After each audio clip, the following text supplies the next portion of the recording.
Olá galera, esse é o canal de Boas com o Ita, eu me chamo Isaías Costa e nesse vídeo eu vou resolver uma questão lindíssima, gente, da matéria de sólidos de revolução. É um conteúdo que faz um tempão que eu não trago questões aqui pro canal e eu digo, gente, logo de cara que esse vídeo é um vídeo especial porque eu vou resolver por dois caminhos. O primeiro caminho é o caminho mais convencional e o segundo caminho é um caminho já mais avançado, que eu acredito que muitos de vocês que caem nesses vídeos aqui do meu canal são grandes curiosos assim de estudarem a matemática de uma forma mais aprofundada, né? E aí a segunda forma que eu vou resolver é se utilizando do cálculo integral, né? Porque essas questões de sólidos de revolução é um dos tópicos que a gente estuda em cálculo 2, que é o cálculo de volumes de sólidos de revolução, se utilizando de cálculos integrais. E aí você que seja curioso de aprender esse conteúdo, fica até o final do vídeo que eu vou explicar bem direitinho como é que resolve por esse caminho também. Essa aqui é uma questão que eu peguei da prova da Azon, né, 2025, uma prova bem recente, a prova dos oficiais da Marinha Mercante. Ela é uma prova com questões assim bem complicadinhas. Essa daqui, sem brincadeira, era uma das questões mais fáceis dessa prova. Ela tem outras questões bem mais complicadas, assim. Talvez eu venha mais para frente a trazer mais algumas questões dessa prova aqui pro canal. Antes de começar a prova, eu peço a gentileza de darem um like no vídeo, de seguirem o canal, compartilharem com os amigos. Isso ajuda demais o algoritmo do YouTube a reconhecer que isso é um conteúdo relevante e assim distribuir o vídeo para mais pessoas. Ela diz assim, a região limitada pela curva é y igual a 2x mais 1 e pelas retas x igual a 1 e x igual a 3, ao ser girada em torno do eixo x, é bem importante a gente grifar isso aqui, ó, ela vai ser girada em torno do eixo x, ela determina um sólido de volume Vzão. Aí ele quer que você calcule qual é o volume desse sólido. E aí ele dá essa informação de você aproximar o π para 3. Normalmente nessas questões é feita essa aproximação para você não ter que trabalhar com números quebrados, né? Você faz a aproximação de π para 3.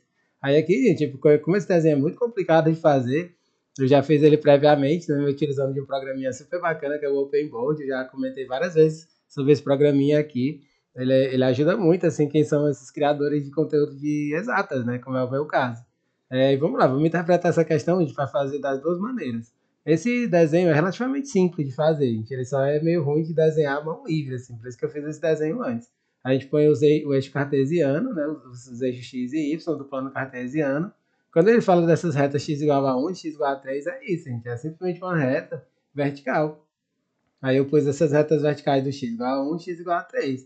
Quando ele fala isso é para qualquer valor de y, qualquer valor de y que seja, você vai ter x igual a 1 e x igual a 3. É importante até frisar isso, gente, que quando você fala do assunto de funções, de forma alguma você pode dizer que isso aqui são funções, porque você vai ter zilhões de valores de y. Então, se você tem infinitos valores de y, isso aqui nunca vai ser uma função, né? X igual a 1, x igual a 3, é o que a gente chama simplesmente de relação em matemática. O único que é função é esse daqui. Isso daqui realmente é uma função, porque você tem, para cada valor de x, você só tem um único valor de y. Né? Em geral, toda reta é uma função, né? A gente sabe bem disso. Aí que a gente tem a representação. Gente. Aqui eu vou só mostrar como é que eu cheguei nesses números. É simplesmente substituindo x igual a 1 igual a 3, que são as regiões limitadoras desse desenho, né? Então, quando você faz o x igual a 1, você encontra 2 vezes 1 mais 1, que é 3. É uma conta bem simplesinha. E o outro, quando você tem x igual a 3, é 2 vezes 3 mais 1, que fica 6 mais 1, 7. Por isso que eu coloquei aqueles valores de 3 e de 7 ali. Beleza? Você vê que é super simples, né? Eu não vou perder tempo de vídeos fazendo essas continhas porque elas são muito tranquilas de serem feitas, né? E assim você constrói. Quando você constrói a figura, você vai ter, a princípio, você tem essas duas retas, e aí você tem essa reta que está nesse pedacinho aqui, né? A princípio você tem essa retinha aqui, aí o que, que você vai fazer? Ele diz que você vai girar no eixo X. Quando você gira no eixo X, já coloquei aqui até a simbologia do giro no X, o que, que você vai fazer? Você vai formar círculos, né? Ele vai formar círculos aqui no 3D, e aí nesse giro 3D, em torno desse X, o que, que vai formar? Vai formar esse tronco de cone aqui, gente. E aí é interessante você notar isso, que sempre que você faz esses cálculos, é uma espécie de simetria. Você faz uma simetria aqui com o eixo do X, e aí tudo aquilo que tiver em cima você faz um espelhamento. Né? Você faz um espelhamento aqui do Y positivo para o Y negativo. Então, se você vai do 3 para o 7, você vai do menos 3 para o menos 7. É simples assim. Aí está formado, gente. Essa aqui é a figura. Aí vamos para as contas. Ó. Como é que a gente resolve a primeira forma? que eu acredito que foi a forma que eles meio que gostariam que o candidato fizesse, né? É você lembrar da fórmula de um tronco de cone. A fórmula do tronco de cone é uma fórmula relativamente simples de aprender. Ela tem essa fórmula aqui, ó. O volume de um tronco de cone é dado por π vezes h sobre 3, que multiplica r ao quadrado mais rzinho mais rzinho ao quadrado. Essa é a fórmula de um volume de um tronco de cone. Ela, inclusive, é super bonita de demonstrar essa fórmula aqui. É uma fórmula relativamente simples de ser demonstrada também. Aí é que é só substituir, ó. Quem é o Rzão? O Rzão vai ser 7, ó.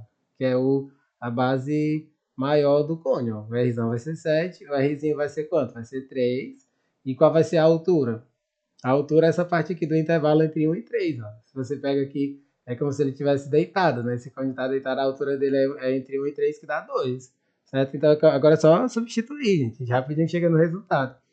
Aí a gente vai ficar com π sobre 3 vezes o h, que é 2. Aí é só o que eu vou tentar botar um colchete para ficar melhor. Vai ficar Rzão 7 ao quadrado, mais Rzinho 7 vezes 3, mais Rzinho ao quadrado, 3 ao quadrado. Aí que a gente já pode cortar, porque ele disse que π era 3, né? A gente corta π com 3. Aí é só terminar essa continha que a gente chega no nosso resultado. Vai ser 2, que multiplica 7 ao quadrado, que é 49, mais 7 vezes 3, que é 21, mais 3 ao quadrado, que é 9.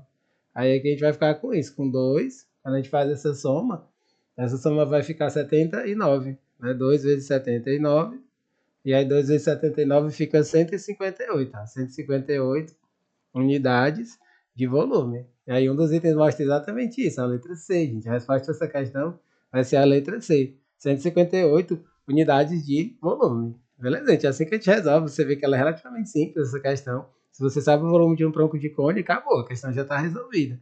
Mas como eu prometi no começo do vídeo, gente, eu vou resolver de uma segunda forma interessantíssima, a gente, que é por integrais, né? Talvez você que caiu nesse vídeo ainda não esteja na faculdade, né? Mas assim, vocês aproveitem a minha didática, né? Que eu vou explicar de um jeito bem simples. Aí vocês, quando chegarem na faculdade, já vão ver, isso aqui eu vi isso aqui lá no vídeo do professor Isaías e tal. Ó, vamos lá, gente. Como é que a gente resolve essa questão por integrais, né? Aí a gente tem que se ligar do seguinte, gente. O volume, quando você pega sólidos de revolução, né? Esse aqui é o tópico de sólidos de revolução. Em cálculo, né? Isso aqui a gente estuda em cálculo 2. Ó, sólidos de revolução. Como é que a gente calcula o volume em sólidos de revolução? A gente faz o seguinte, essa aqui é a fórmula. O volume é dado por π vezes a integral de A para B, os limites da integração, da função f de x ao quadrado dx. Essa é a fórmula aí, que a gente utiliza para calcular volumes quando você tem sólidos de revolução. E aí você tem que se ligar disso. Ó. Quando você tem esse A e B, é interessante você se ligar desses limites A e B. São os limites, né, da integração, são os limites em x. Ou seja, são os limites no eixo x, essa parte aqui, porque olha só como é interessante. A gente sabe que quando a gente pega círculos, né, a área do círculo é πr ao quadrado, né? Isso aqui é como se você pegasse pequenos círculos, digamos assim, né? É como se você pegasse pequenos círculos e fosse somando esses infinitésimos, né? Como se você somasse infinitésimos de círculo e aí você vai somando tudo, e aí no final você tem o volume, né? Assim, de uma maneira assim bem simplificada, digamos assim, de explicar o que acontece aqui, é isso. E aí é só você substituir essa função f de x pela função que foi dada na questão, que é 2x mais 1.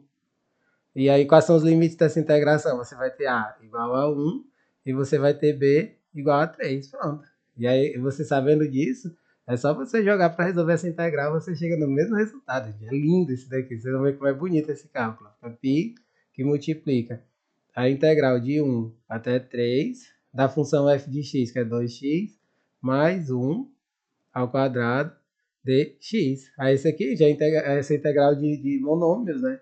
A integral de monômios acredito que seja a integral mais fácil de resolver. Ó. De 1 para 3, você desenvolve esse produto notável, né? Fica 4x ao quadrado, quadrado do primeiro, mais 2 vezes o primeiro do segundo, vezes o segundo, que é 4x, mais o quadrado do segundo, que é 1, dx. Aí pronto, gente, é só resolver essa integral definida aqui, que a gente chega no instante no nosso resultado. Lembrando que aqui a gente vai se utilizar do chamado teorema do valor médio, né? Quando você tem integrais definidas, você utiliza esse chamado teorema do valor médio. Eu vou mostrar aqui como é que a gente faz. A gente pega o π, abre um colchetes, e aí vai resolvendo cada uma dessas integrais de monômios de forma individualizada, né? Vou até botar com o OBS aqui, né? A integrais de monômios, né? Quando você tem x elevado a n dx, é muito tranquilo, gente. É só você fazer 1 sobre n mais 1, que multiplica x elevado a n mais 1. Ou seja, você aumenta 1 no expoente, né? Você aumenta 1 no expoente e você divide por esse mesmo expoente. Ou seja, quando a gente faz isso aqui na prática, lembrando que o 4 vai ser constante, o 4 vai ser constante e o 1 vai ser constante. Ó. Então, essa constante ela só vai para fora do resultado da integral. Ó. Vai ficar 4. E aí, como é que fica essa primeira integral? Ela vai ficar x ao cubo sobre 3. Você aumenta um expoente e divide por esse mesmo número. Aí a gente faz assim, a gente bota uma barrinha com esses expoentes, com os limites da integração, que é de 1 para 3. A gente faz a mesma coisa com os outros. Vai ficar 4. E aqui a gente vai ficar com x ao quadrado sobre 2. E aí a gente põe a barrinha aqui dos limites de integração, de 1 para 3. E o 1 é uma constante, ela vai ficar só o x. É como se fosse x elevado a 1 sobre 1, que é o próprio x. Com os limites de integração de 1 para 3. E aí o que diz o teorema do valor médio? É só você pegar o limite superior e você vai subtrair do limite inferior. Basicamente é isso, gente, que diz o teorema do valor médio. Aí agora é só a continha, ó, aqui é só a continha basicona. Aí chega no nosso resultado, vai ficar π, que multiplica 4 terços, né? 4 terços vezes 3 ao cubo, menos 1 ao cubo. E aqui no segundo a gente pode simplificar, ó, dá para dividir o 4 com o 2, fica 2. E aí vai ficar 2, que multiplica 3 ao quadrado, menos 1 ao quadrado. E aí o terceiro é simplesmente ali você tem 1, né? 1 é um elemento neutro, né, da multiplicação. Aí fica 1 que multiplica 3 menos 1. Aí só a gente terminar essa continha, a gente chega no nosso resultado. Π, só digitar esse π que ficou meio feinho aí. Π, que multiplica 4 terços, vezes o 3 ao cubo, que é 27, menos 1, vai ficar 26. Vou digitar esse 3 aqui que também ficou meio esquisitinho. Ele. 4 terços vezes 26, mais 2, que multiplica 3 ao quadrado, que é 9. 9 menos 1, 8, mais 2. Aqui a gente já está chegando ao final, gente. O volume V ele vai ser igual a π, que multiplica o 26, vezes o 4 fica 104 sobre 3, que se soma com 2 vezes 8, 16, 16 mais 2 fica 18. Aí ele é só a gente fazer o MMC, gente. Quando a gente faz o MMC vai ficar π, que multiplica o 104 mais o 18 vezes 3, fica 54. 104 mais 54 sobre 3. Aí aqui, no final, a gente vai fazer aquela simplificação que foi pedido na questão, né? Mas é que eu estou fazendo do jeito geralzão para a gente saber que tem um π na jogada, né? Aí o 104 somado com o 54 vai ficar 158 π sobre 3. Ou seja, a gente vai ficar com esse valor aqui, esse aqui é o volume. Mas a questão ela diz que π vale 3, né? Então a gente corta π com o 3 e aí a gente chega no mesmo resultado, 158 unidades de volume. Ou seja, o mesmo resultado por um caminho totalmente diferente, né? Que se estuda em cálculo 2. Linda essa resolução, né, gente? Espero que vocês tenham entendido direitinho todo o passo a passo. Não deixe de dar um joinha no vídeo, compartilharem com os amigos e acompanharem os próximos vídeos que forem chegando. Valeu, galera!